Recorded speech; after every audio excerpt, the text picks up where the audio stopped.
Hey, I'm Lydia Isnanto, and this is Dreampreneurs Chat. It's a show where I chat with dream chasers all around the world who make their passion their paycheck, loving the risk they took, and the job they do. On this show, I chat with Keneshia Raymond, who is the founder and creative director of Curvy Unicorn Bridal for plus-size brides and educator for aspiring creatives. I think about why would I not do it? Why would I not step up if I can?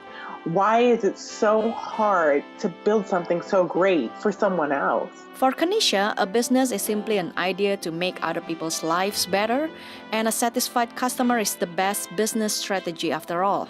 Her passion has not been in the what she was doing, but it is in the why. For a self-made woman like me. And so Keneshia, tell us a little bit more about your business and your passion. Well, I own Curvy Unicorn Bridal. We are a plus-size online retailer for wedding dresses. We design and make wedding dresses for the plus-size woman specifically. My passion has always been in the wedding industry. I've been in the wedding industry for the last 10 years.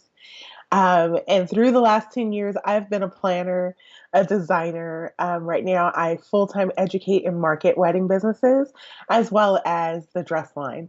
So my heart has always been in helping others, educating others, and however I can bring that through. And it seems to be the wedding industry. I've been lucky to do that. So with Blissful Creatives, what we do is we're a home base for education. So you can come to us and either take a course, or you can work with me or somebody on my team one-on-one. We provide education for all wedding creatives. This industry is huge, but I've been lucky enough to either dip my toe in or work with someone in different parts of the wedding industry. I really work with people who are maybe in their second year of business, learning how to grow their business, really getting back to that why you started the business, because that's what takes you through from beginning to end. And then working with them to map out some kind of marketing plan or strategy on how to grow that business. But really, the strategy starts with their why. So we really hone in on the why and then go back to the branding to make sure it all makes sense. And then from there, we normally work together about 3 months to create a strategy to implement that within their business and to help them grow. I am lucky enough to have a team that works with me, and I have someone who does websites for my clients, as well as someone who does SEO. So, and then I have people on the back end who just help make everything come together. So it really is a labor of love since my background is in teaching. It just kind of pushed me over into teaching and educating in the wedding sector. It's amazing to see yourself inspire other curvy women to have confidence and to feel good on the wedding day, and you come up with this passion and ideas for your business. It's like, I mean, the one and only that I know right now. So tell us a little bit more, like how the idea came from. It really is about being in this industry for 10 years. I am a plus size curvy woman. I have done editorials for everybody. And in knowing that when I ask for a curvier woman or ask for a plus size dress for a curvier woman, and I go to my go-to store and they tell me they don't carry a sample size for anyone over a size 8, I had to take a step back. I had a business partner when I started, and she had the heart for it as well. But her heart is in education as well. So that's where she honed in on her skills. But for me, it was really about seeing the other side of it. You know, you go out, you go shopping, and luckily we are inundated with a lot of plus size clothing. But the specialty of plus size wedding dresses, everything is just sized up. And as a plus size woman, I can't wear the same thing a size 4 can wear. It's not going to fit me the same, even if you size it up from a 4 to a 20. And so really finding out that women are struggling to find a wedding dress or going into bridal boutiques and they're saying, imagine what you would look like. And the dress is a size 4. I went on a website and it said, we only carry sample sizes in between a 6 and an 8. That means you're a street size 2 or 4. And if you don't fit a sample size 6 or an 8, we're going to pin that to your garments, and you're going to have to imagine what you would look like in it. So imagine being Mm. a size 18 woman and someone's pinning something to your undergarments on the outside. And if you're anything over a Yeah. size 12, it's only going to fit like one side of you. So what do you imagine one Mm. side of a dress? With your wedding day being so special and that once in a lifetime moment for most people, why should I have to imagine what this dress is going to look like? And I'm spending thousands of dollars for this special day. And how am I made to feel when I leave this dress shop? And so that's where we saw the problem and really figuring out how to fix that need.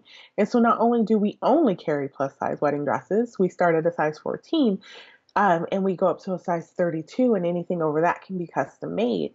But the other side of that is building in things for plus size women. So building in the support in, the bra area, pulling in the section, in the midsection, and not just making it a corset because not everyone wants to wear a corset. Making sure there's Spanx material where we need Spanx material, making sure we still have a sexy back, but covering our back fat.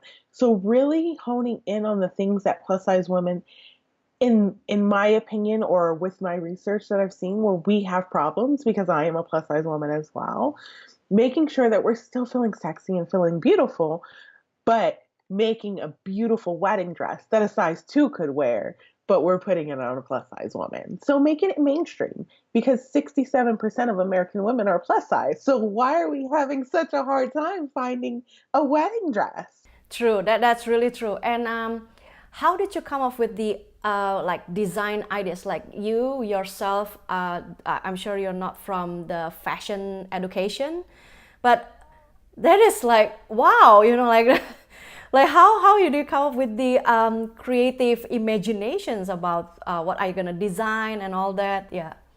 So I'm a designer at heart. When I started in the wedding industry, I was a wedding planner, but my love for was for all the pretty.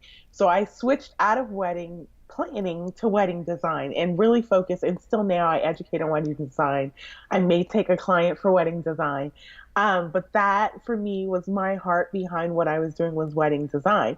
So going into the dress business, no, I'm not in the fashion industry by no means. I can sew. Let's not ever get that wrong because my grandmother taught me how to sew. Yeah. But a wedding dress was not up my alley, but I knew what I wanted it to look like. So in doing just pulling inspiration, I pull inspiration from everywhere, from architecture, from fountains, from what's outside, from the sky.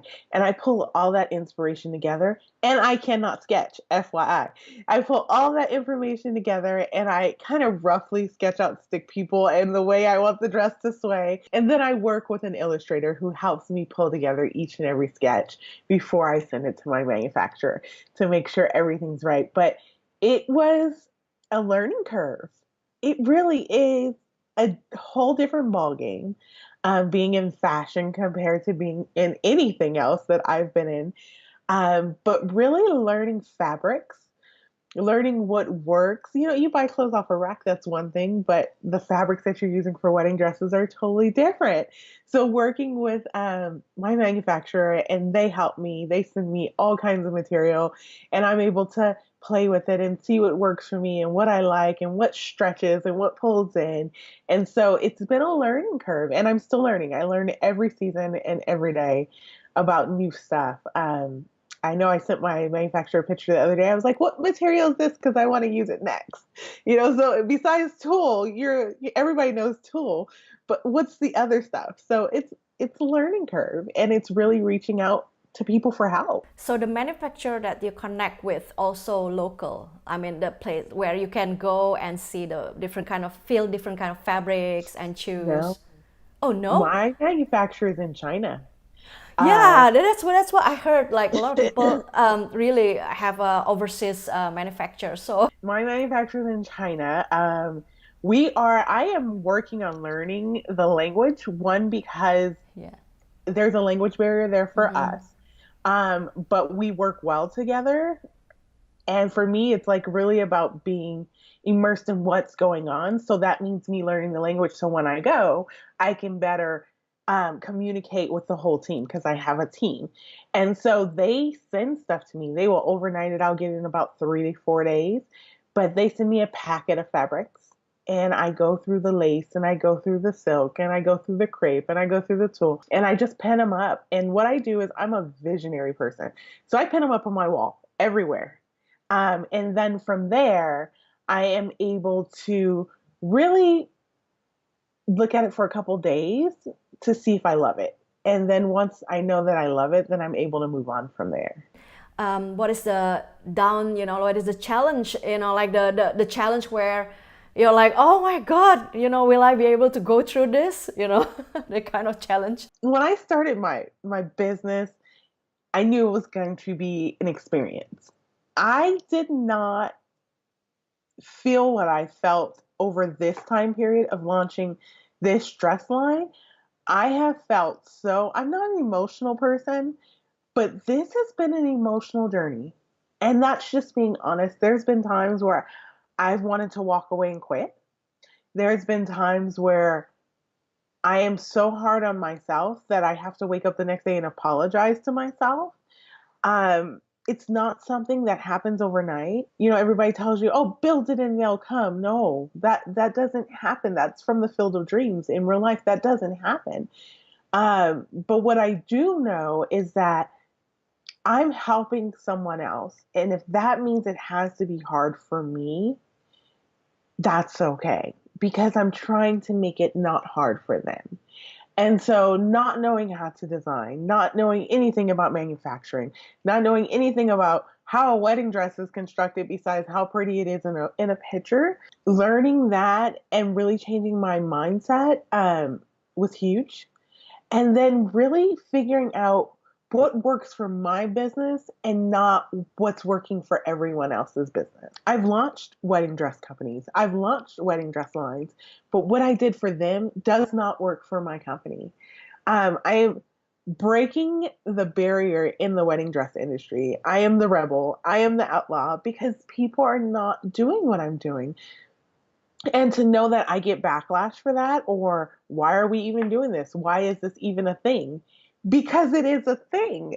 If it wasn't a problem, then I wouldn't be doing it. But there is a problem. So sleepless nights and crying in the morning and going through the motions is all worth it. And I know that if it wasn't hard, everybody would be doing it. But to know that it's worth it for the bride and to know how they feel when they put on a dress that they can fit, that means everything to me. I will go through the cycle all over again if I have to, but it's not easy. And I think that through social media, everybody sees the pretty, and we think that everything is easy and everybody's doing great things. But no, I fail. I fail every day. And I fail at giving myself grace. I fail at what's next for my business. And just going through that and continuing to push through, I feel like it's a success in my book. And successfully just clumping, because I feel like I clump through this whole thing. It's not, it's not easy. It's just like you're clumping through like a horse trying to figure it out. But not giving up, I think, has been the thing that's helped me, realizing that I can't give up because no one else is going to do it for these people. Through just learning, I think has been the hardest, but not coming as easy as the rest of everything else in my business, I think, is what's the hardest. Yeah, and I read your story. That's wow. When you don't have this partner anymore at the moment where you already almost launched it. Yeah, tell us a little bit more about that. Like, oh my God. Yeah. Well, when I started with a business partner, and we were going strong. We got the samples made, and we were getting the website made, and then we were supposed to launch in January. And I believe it was like the first week of December. She emailed me and let me know that she would be resigning.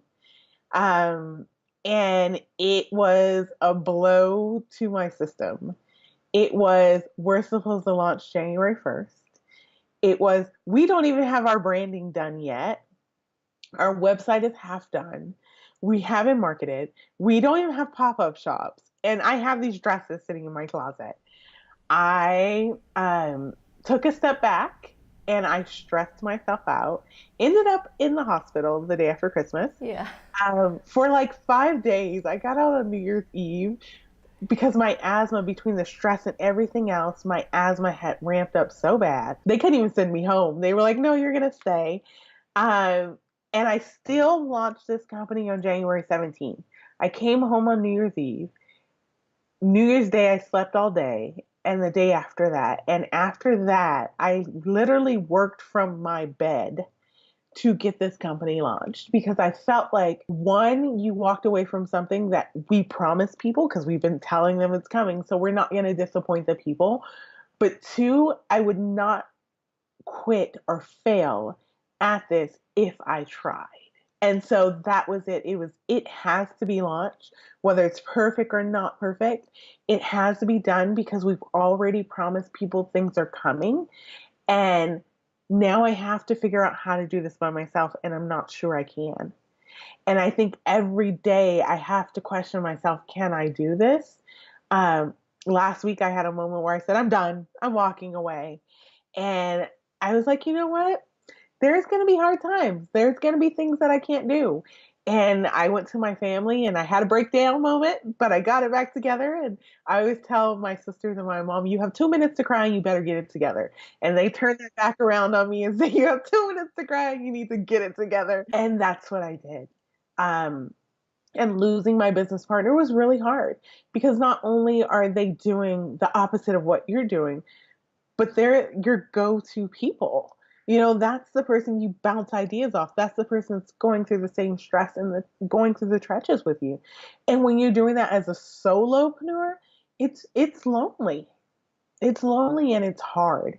But you find people that you connect with. And I've been lucky enough to find a support group that I connect with, and we meet once a week, or we can bounce ideas off of each other. And I haven't brought in anyone else for the fear of they can't take this stress and I have someone else leaving. I find that you have such a strong why inside of you, and despite of many super challenging, I mean, I can't imagine if I'm in your shoes and having gone through that, I might collapse as well. But I think if you have any one advice for dreampreneurs out there who also go through the same thing, and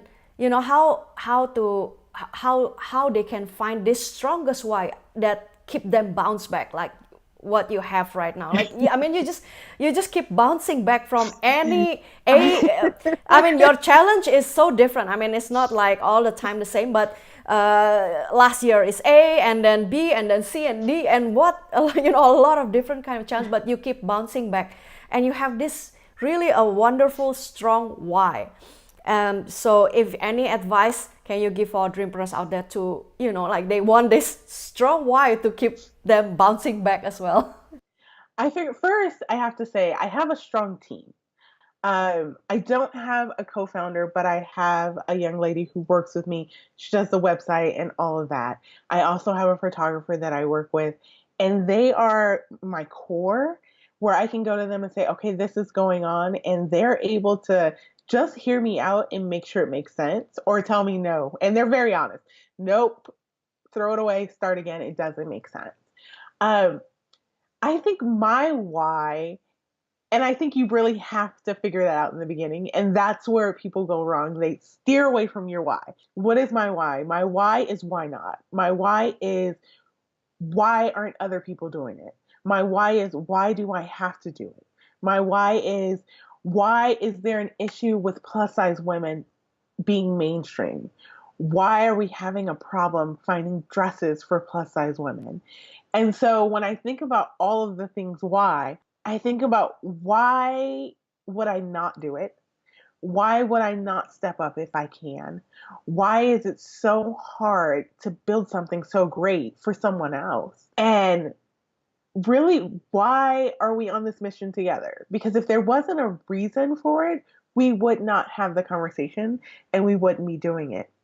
So when I go back and every time I have an issue or every time I'm struggling, I think about why.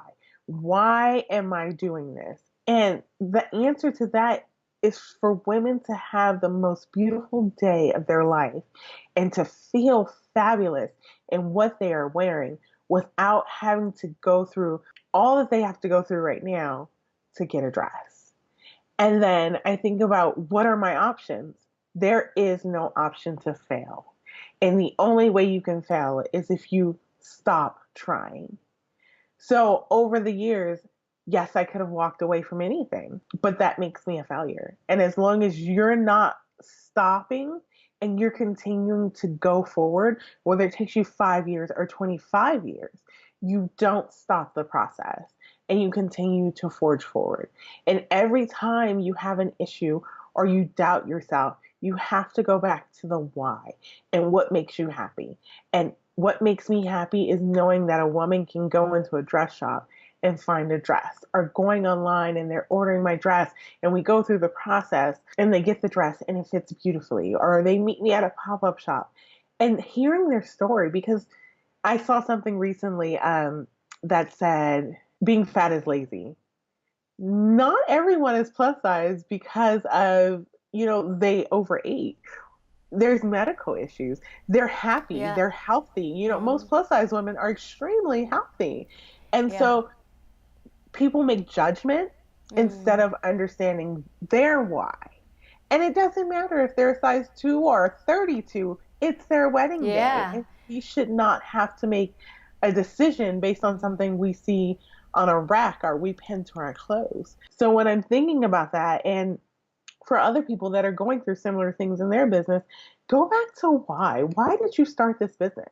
And if that means you have to pivot within your business because you've already gone off, chart of your why when you were building your business, that's okay. It's okay to pivot. It's okay to do things differently. It's okay to look at it and change it up, to make sure that you're sticking to your why, because your why is what's going to lead you to the end. Your why is what started it. So Keneshia, I think for Dreampreneurs out there, I'm sure at this point there's so many people want to know about your business, and there's so many women really encouraged by you. So if they want to find you, where can they find you? You can find me at Curvy Unicorn or Curvy Unicorn Bridal on Instagram and Facebook. And our website is curvy-unicorn.com.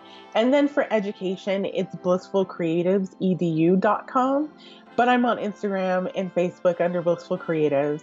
Drop me a message. I'm always open to talking to anyone. And know that you're not alone out there. There's always someone going through the same struggle as you are. And we should really lift each other up and connect so we can keep pushing forward. Thank you so much, Keneshia. Oh my God. I'm really so glad with this chat. And thank you for how did you find Dreampreneurs chat? Just out of curiosity. On Facebook, I believe it was through Cassandra. Oh, Cassandra, yeah. Yes, and I found it on Facebook, and I said, oh my gosh, I love what she's doing, and I reached out right away. Oh wow, shout out to Cassandra. Thank you for connecting this amazing women to me. All right, so Keneshia, thank you so much for sharing, and I hope we can keep in touch and with all other dreamers out there, keep lifting up each other, and this is really amazing. So thank you so much for Dreampreneurs out there who tuning in. Stay tuned for the next Dreampreneurs chat show, and don't forget to find out your why and keep pushing in and don't stop. Thank you guys. Bye. Thank you. Bye. A self-made woman like me. This podcast is available on iTunes and other major podcast platforms. If you like this show, please subscribe and give your rating and review on iTunes. That means a lot to help the show keep going. You can also watch the video podcast series at youtube.com/Lydia Isnanto. See you on the next brand new chat. Until then, remember to share your story with someone, because you never know how one sentence of your life story could inspire others to rewrite their own.